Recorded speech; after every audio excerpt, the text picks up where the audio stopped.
Todos en mayor o menor grado tenemos esa clase de batallas, ¿verdad? Pero hay una batalla que es mucho más siniestra y mortal. Es la batalla por la mente. Esta batalla es entre Dios y Satanás. Y el campo de batalla es nuestra mente, nuestra alma. Y todos quienes somos cristianos estamos en medio de esta batalla. Busque 2 Corintios 10, los versos del 3 al 5. Pues aunque estamos en la carne, no militamos según la carne. Porque las armas de nuestra milicia no son carnales, sino poderosos en Dios para la destrucción de fortalezas, derribando argumentos y toda altivez que se levanta contra el conocimiento de Dios, y llevando cautivo todo pensamiento a la obediencia a Cristo.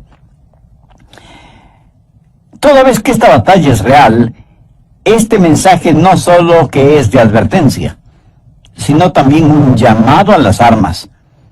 Pero también deseo que sea de ánimo, porque cuando usted nace de nuevo, nace para ganar. Dios no le salva para que viva una vida derrotada. Pablo dijo, mas a Dios gracias, el cual nos lleva siempre en triunfo en Cristo Jesús. El plan de Dios para cada uno de sus hijos es de triunfo y de victoria en nuestras mentes. Quiero destacar 3 puntos en esta batalla por nuestra mente. Primero, las armas de nuestro enemigo.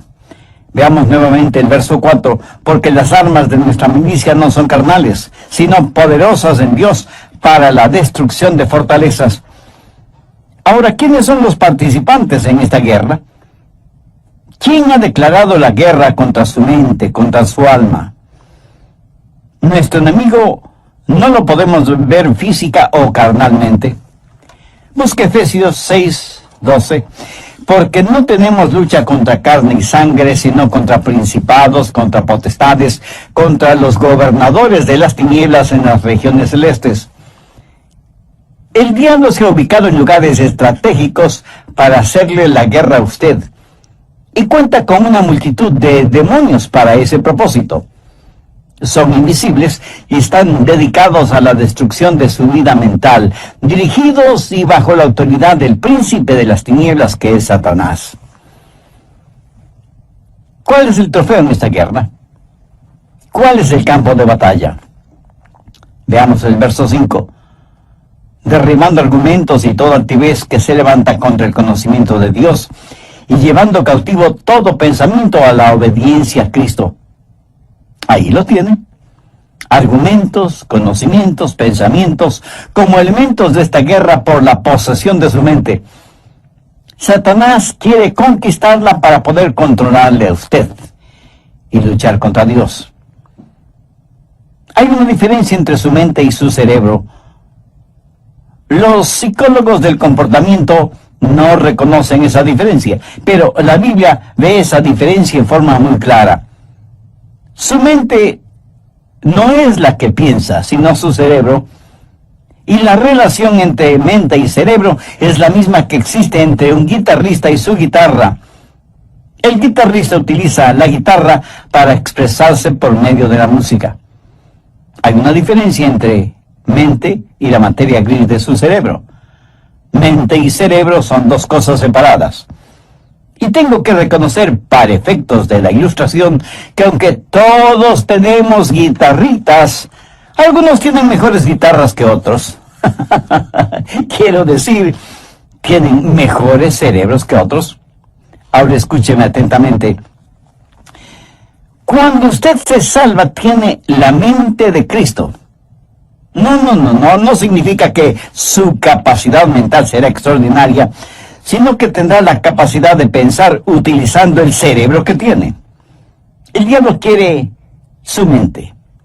Y el hecho de que usted tenga la mente de Cristo, el hecho de que usted haya sido salvado, no significa que la guerra se ha terminado para usted.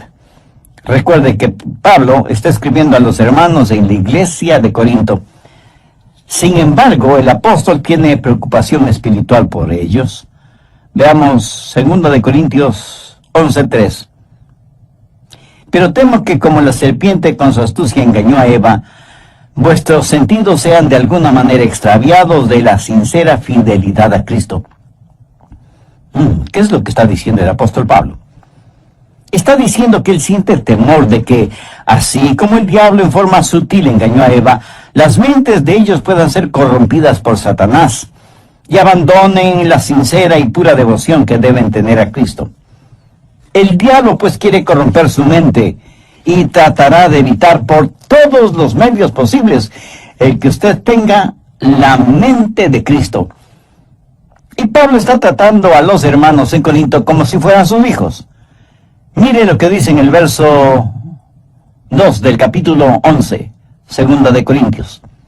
Porque os celo con celo de Dios, pues os he desposado con un solo esposo, para presentaros como una virgen pura a Cristo. Ahora, ¿qué significa esto de celo de Dios? Usted sabe, los celos pueden ser buenos o malos. Hay un celo que puede destruir, y hay un celo que protege a aquellos que amamos. Los esposos, por ejemplo, deben ser celosos de tener una devoción pura por su esposa, por sus hijos.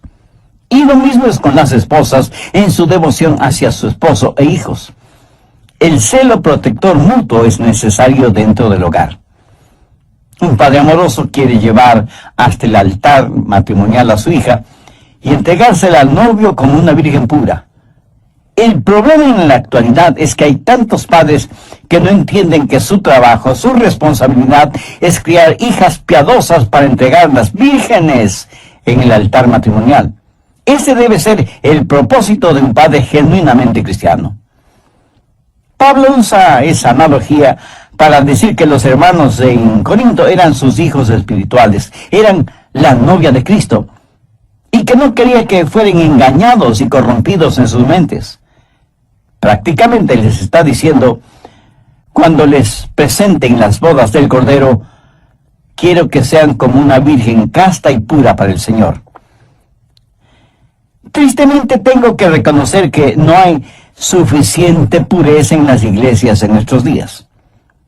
Tal parece que las novias han perdido la capacidad de sonrojarse frente a las cosas impuras. La iglesia necesita recobrar la virtud de la pureza. Leí la historia de un hombre que vivió en Londres hace muchos años. Se le conocía simplemente como el señor Betts.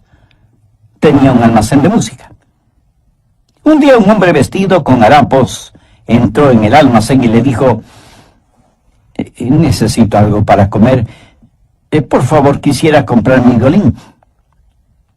El señor Betts le dijo que ya tenía muchos violines. Pero el harapiento insistió, es que estoy verdaderamente necesitado. Por favor, cómpreme el violín. El señor Betts le compró el violín, por lo que en Londres hubiera sido el equivalente de $5. El hombre tomó el dinero, lo guardó en sus harapientas ropas y se fue. El señor Betts, que era músico, puso el violín bajo su quijada y empezó a tocar. Armoniosas y resonantes notas salieron de ese violín. El señor Betts se sorprendió de la calidad del sonido del violín y con la ayuda de una vela trató de ver su interior y pudo distinguir dos palabras: Antonio Stradivarius. Y se dio cuenta que tenía un verdadero tesoro en sus manos. Y el hombre harapiento se lo había vendido por el equivalente de $5. El señor Betts era un hombre bueno y honesto. Salió a buscar al hombre harapiento, pero nunca lo encontró. Muchos años después, el señor Betts vendió ese violín por $5,000. En la actualidad, un violín Stradivarius cuesta una verdadera fortuna. Ahora haga la analogía. Algunos jóvenes se venden muy barato cuando permiten que sus cuerpos se conviertan en sucios objetos de placer sexual, en vez de cuidarse y guardarse para aquella persona con la cual se casará. Pablo dice, como un padre quiere proteger a su hija para presentársela pura a Cristo, así quiero protegerles a ustedes que forman la iglesia para que tengan una mente pura y una sincera devoción por Cristo. Mi amigo, hay una batalla por su mente. El diablo quiere poseer su mente porque sabe que si puede tenerla, puede corromperla, puede alejarle del Señor Jesucristo. Vivimos en un mundo que tiene una mente totalmente corrompida. Y recuerde que, de acuerdo a Génesis 6, Dios destruyó a toda una civilización porque todo designio de los pensamientos del corazón de ellos era de continuo solamente el mal. Por favor, busque Romanos 8:6. Porque el ocuparse de la carne es muerte, pero el ocuparse del Espíritu es vida y paz. Y en Proverbios 23:7 leemos, porque cuál es su pensamiento en su corazón, tal es él. O sea, la Biblia claramente enseña que necesitamos guardar, proteger nuestra mente. De paso, quiero decir algo para aquellos que pudieran estar cautivos en eso de la meditación trascendental. Eso es muy, pero muy peligroso. ¿Sabe lo que la meditación trascendental hace? Abre su mente para los espíritus diabólicos. A los practicantes de esta forma de ocultismo se les dice que deben entrar en un estado de meditación a fin de hacer contacto con los espíritus. Mi amigo, eso es como irse por la noche a la cama después de abrir todas las ventanas y todas las puertas y esperar para ver qué o quién entra en su casa. Y usted dice, espero esta noche hacer contacto. Sí, a lo mejor hace contacto, pero con espíritus diabólicos. Su mente debe estar fija, firme en el Señor Jesucristo. El profeta Isaías dijo, tú guardarás en completa paz a aquel cuyo pensamiento en ti persevera. El diablo quiere su mente para continuar con su guerra contra Dios. Y Dios quiere su mente porque es por medio de ella que Dios le habla, le alcanza. Busque Efesios 4, los versos 17 y 18. Recuerde que Pablo escribió esta carta a los hermanos creyentes y les dice, esto pues digo y requiero en el Señor, que ya no andéis como los otros gentiles, que andan en la vanidad de su mente, teniendo el entendimiento entenebrecido, ajenos a la vida de Dios, por la ignorancia que en ellos hay, por la dureza de su corazón. Cuando Dios se comunica con usted, lo hace a través de su mente. En la actualidad tenemos a personas que van a los servicios de adoración y ponen todo su énfasis en el emocionalismo. Permítame decir que Dios no se comunica por medio de sus emociones, porque las emociones son la parte más superficial de su naturaleza. La salvación es el trabajo profundo de Dios. La gente se emociona con el ritmo de la música, se les pone la piel de gallina y dicen que han tenido una experiencia con Dios, cuando la verdad es que solo han tenido un hipo emocional. Dios se comunica por medio de la mente, y no estoy hablando de un racionalismo o intelectualismo, hablo de que Dios se revela en su mente, y que Dios nos cambia empezando con nuestra mente. En Efesios 4:23 Pablo dice, y renovaos en el espíritu de vuestra mente. Ahora, ¿cómo Dios le renueva a usted? En el espíritu de su mente. Usted puede cambiar su forma de vivir, cambiando su forma de pensar. Por eso en Romanos 12:12 el apóstol dice, no os conforméis a este siglo, sino transformaos por medio de la renovación ¿de qué? De vuestro entendimiento. Y aquí la palabra entendimiento significa mente. O sea que Pablo está diciendo que debemos ser transformados por medio de nuestra manera de pensar. Dios se comunica con usted por medio de su mente. Dios le cambia por medio de su mente. Y Dios le controla por medio de su mente. Recuerde lo que dice Romanos 8:6. Porque el ocuparse de la carne es muerte, pero el ocuparse del espíritu es vida y paz. Dios nos controla cuando le permitimos que controle nuestra mente. Y eso es exactamente lo que quiere hacer Satanás, controlar nuestra mente para poder controlarnos a nosotros. Por lo tanto, la batalla por nuestra mente es real. Segundo, la debilidad de nuestra carne. Y es muy importante el entender esto. En nuestra propia carne, todos somos débiles. 2 Corintios 10:3 dice, pues aunque andamos en la carne, no militamos según la carne. En otras palabras, su carne, o sea, su estado natural, de ninguna manera tiene lo que se requiere para tener un proceso mental correcto. Y porque vivimos en la carne, todos tenemos problemas, desilusiones, enfermedades. Todos experimentamos las cosas mundanas de la vida. Y no piense que porque usted es ya salvo, va a vivir en un planeta diferente, inmune a las realidades de la vida en la tierra. Algunas personas se encierran en monasterios pensando que así vivirán vidas santas. Se cuenta de un hombre que decidió entrar en un monasterio cuya regla principal era el silencio. Podían decir solo 2 palabras al año. Al cumplir el primer año fue llamado por el superior del monasterio, quien le dijo, ya tienes un año aquí y puedes decir tus 2 palabras. Y el hombre simplemente dijo, cama dura. Después del segundo año, sus 2 palabras fueron, mala comida. Al tercer año y frente a su superior dijo, me voy. Y su superior le contestó, está muy bien que te vayas porque en los 3 años que has estado aquí, lo único que has hecho es quejarte. Aunque vivimos en la carne, no es contra los partidos políticos, ni contra la oficina de impuestos, ni contra Hollywood, ni contra suegros, especialmente las suegras. La batalla de la mente es contra Satanás, y usted nunca podrá ser más listo que el diablo. Él se burla de nuestros esquemas, ridiculiza nuestras organizaciones, y aunque muchas personas piensan que esta batalla puede ser ganada por medio de la educación, eso no es cierto. Ahora escúcheme, de ninguna manera yo estoy en contra de la educación. Pero si usted educa a una persona que no conoce al Señor Jesucristo, lo único que hará es tener una persona más peligrosa, porque seguirá siendo un diablo, pero bien educado.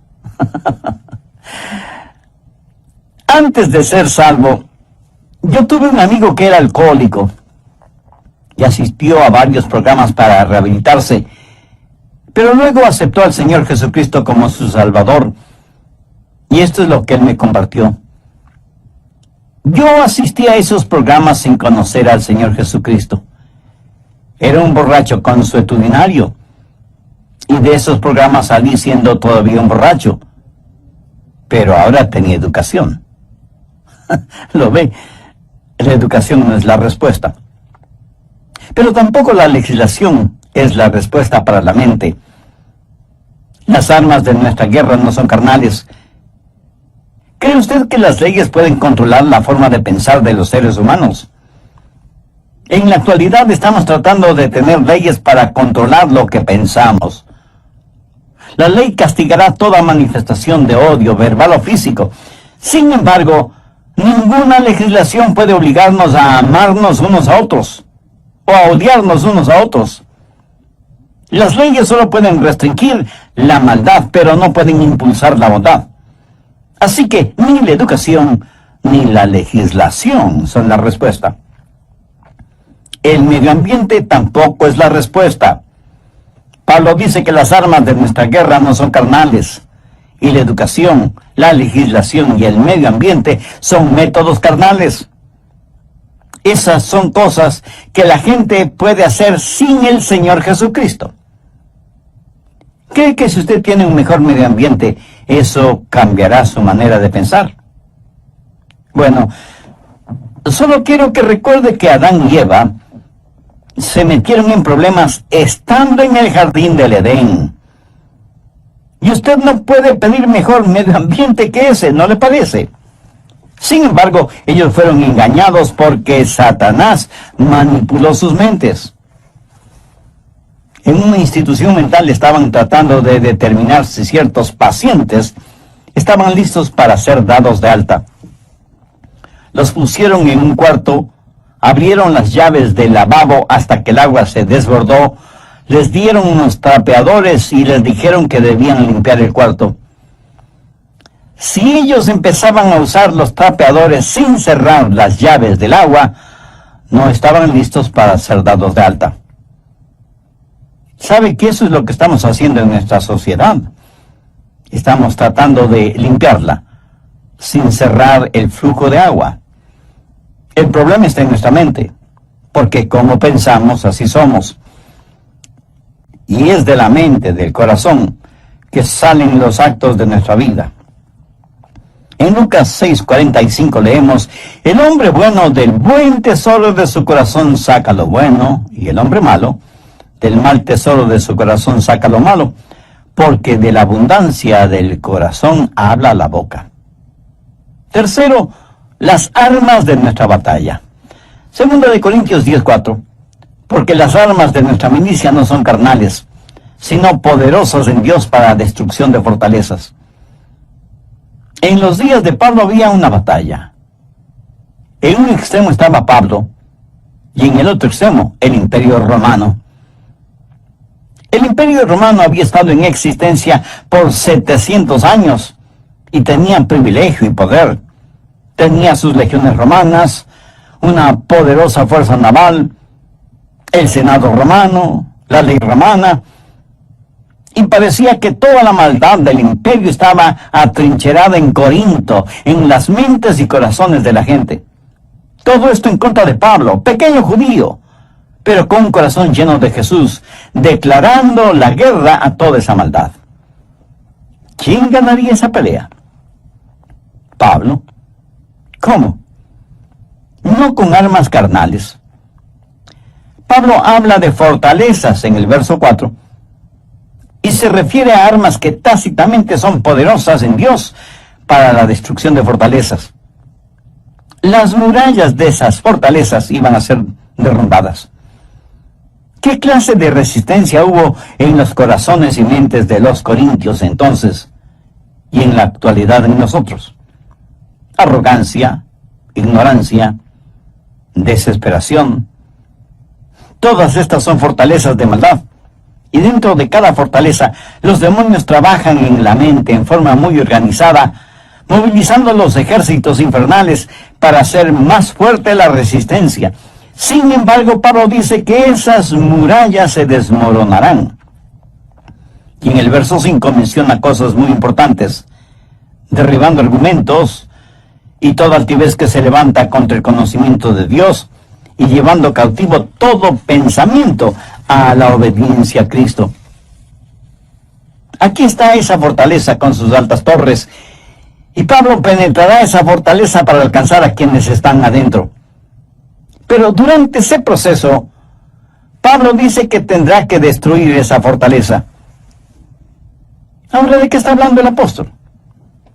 No está hablando de inteligencia, sino de intelectualismo, de sofisticación mental.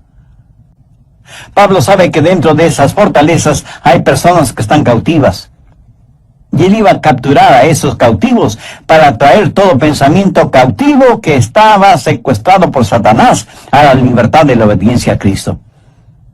Y él no iba a pelear confiando en su fortaleza física, que no la tenía, ni en armas carnales convencionales, que son inefectivas en esta clase de guerra, sino que declara: porque las armas de nuestra milicia no son carnales, sino poderosas en Dios para la destrucción de fortalezas. Pablo dice: las armas de nuestra milicia. ¿Y cuáles son esas armas? En primer lugar, la soberanía de su comandante. Mire lo que dice en el verso 7. Miráis las cosas según la apariencia. Si alguno está persuadido de sí mismo que es de Cristo, esto también piense de sí mismo, que como Él es de Cristo, así también nosotros somos de Cristo. En otras palabras, Pablo dice que pertenecemos a Cristo. Él es nuestro comandante supremo. En Potsdam, durante la guerra, los japoneses le dijeron a Inglaterra y a los Estados Unidos que no se rendirían. Los aliados le dijeron a Japón: si no se rinden, les eliminaremos, les haremos desaparecer, iremos contra ustedes con fuerza devastadora. Los japoneses dijeron: pelearemos contra ustedes. Las fuerzas aliadas bombardearon Hiroshima y Nagasaki con las primeras bombas atómicas utilizadas en la guerra. Los japoneses se rindieron después de que prácticamente casi fueron borrados de sobre la faz de la tierra. Satanás ha estado tratando de hacer hasta lo imposible para ganar esta guerra que tiene contra Dios.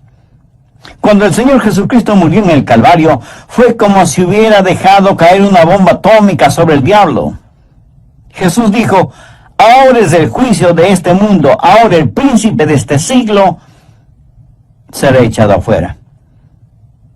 Pero Jesús no solo es nuestro comandante supremo, sino que en segundo lugar tenemos su autoridad para hacer aquello que nos ha mandado hacer. En el verso 8 Pablo dice: porque aunque me gloría algo más todavía de vuestra autoridad, la cual el Señor nos dio para edificación y no para vuestra destrucción, no me avergonzaré. Aquí el apóstol está hablando de autoridad. ¿Pero qué es autoridad? Es el derecho legal de actuar en representación de otra persona. Jesús, quien ganó la guerra, nos ha dado ese poder legal. David, con su pequeña onda, y Dios, se enfrentó al gigante Goliat y lo mató.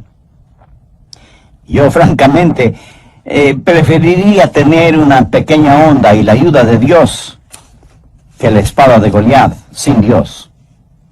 Jesús nos da esa autoridad.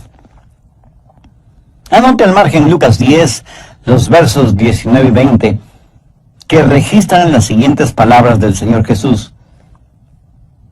He aquí os doy potestad de hollar serpientes y escorpiones, y sobre toda fuerza del enemigo, y nada os dañará. Pero no os regocijéis de que los espíritus se os sujeten, sino regocijaos de que vuestros nombres están escritos en los cielos. Jesús dice que como hijos suyos tenemos poder, tenemos autoridad sobre todas las huestes diabólicas, pero que no debemos envanecernos ni regocijarnos por eso. No debemos ser orgullosos de tener esa autoridad, sino que nuestro gozo verdadero debe ser el saber que nuestros nombres están escritos en los cielos. Escúcheme, no es cuánto sabe usted sobre el diablo lo que le libera. Es su conocimiento del Señor Jesucristo lo que le dará la verdadera libertad. No hemos sido llamados a ser creyentes cazadores de fantasmas espirituales. La Biblia dice que debemos resistir al diablo, no que debemos cazarle. Así que no solo tenemos que entender, en primer lugar, que tenemos un soberano que es nuestro comandante, y en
segundo lugar, que tenemos su autoridad para llevar a cabo sus órdenes, y en tercer lugar, que hay la certeza de nuestro valor, de nuestro coraje, de nuestra osadía espiritual. Veamos una vez más 2 Corintios 10, los versos del 8 al 11.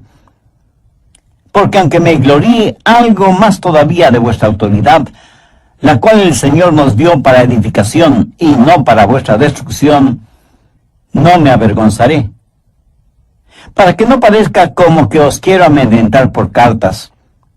Porque la verdad, dicen, las cartas son duras y fuertes, mas la presencia corporal débil y la palabra menospreciable. Eso tenga en cuenta tal persona, que así como somos en la palabra por cartas, estando ausentes, lo seremos también en hecho, estando presentes. ¿Qué motivó a Pablo a escribir estas palabras?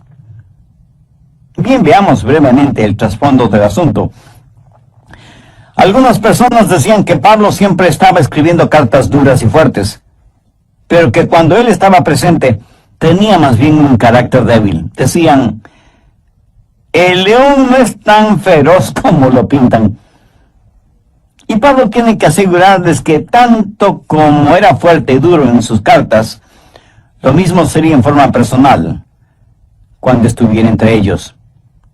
Pero les dice algo más, que pertenecía a Cristo, y que Cristo había ya ganado las batallas por él, que Cristo mismo le había dado autoridad, y que debido a esas circunstancias tenía el valor y el poder para ganar esta batalla de la mente. Por favor, escúcheme con atención. Lo que usted piense, eso es lo que será. Chuck Swindoll está en lo correcto cuando afirma que la actitud de una persona lo es todo. Una vez que usted ha recuperado la fortaleza de su mente, necesita de inmediato protegerla, resguardarla. En Proverbios 4:23 leemos, sobre toda cosa guardada, guarda tu corazón, porque de él mana la vida. En los aeropuertos de las más grandes ciudades metropolitanas del mundo, las medidas de seguridad son realmente impresionantes. Sensibles detectores metálicos avisan al personal correspondiente si usted tiene en sus bolsillos llaves, monedas o cualquier otro objeto metálico. Detectan anillos, aretes, collares, pulseras, relojes. Y en la actualidad las cámaras de rayos X pueden ver la totalidad del cuerpo humano, por si alguien trata de llevar oculto entre su ropa íntima algún objeto o sustancias prohibidos. A veces pienso que sería formidable el tener esos sofisticados detectores a la entrada de las iglesias para detectar el pecado. Pero si tal cosa fuera posible, estoy seguro que nadie quisiera entrar en las iglesias, ni siquiera sus pastores. En Filipenses 4:8 Pablo dice, por lo demás, hermanos, todo lo que es verdadero, todo lo honesto, todo lo justo, todo lo puro, todo lo amable, todo lo que es de buen nombre, si hay virtud alguna, si algo digno de alabanza, en esto pensad. Dios nos hizo de tal manera para que no podamos pensar en dos cosas distintas al mismo tiempo. Permítame explicar de esto. Si usted está pensando en algo que es bueno y correcto, de ninguna manera puede pensar al mismo tiempo en algo malo e incorrecto. Y usted no tiene que ser inteligentísimo para ver la lógica de esta declaración. Y aunque ya lo he mencionado varias veces,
muchas veces usted es lo que piensa.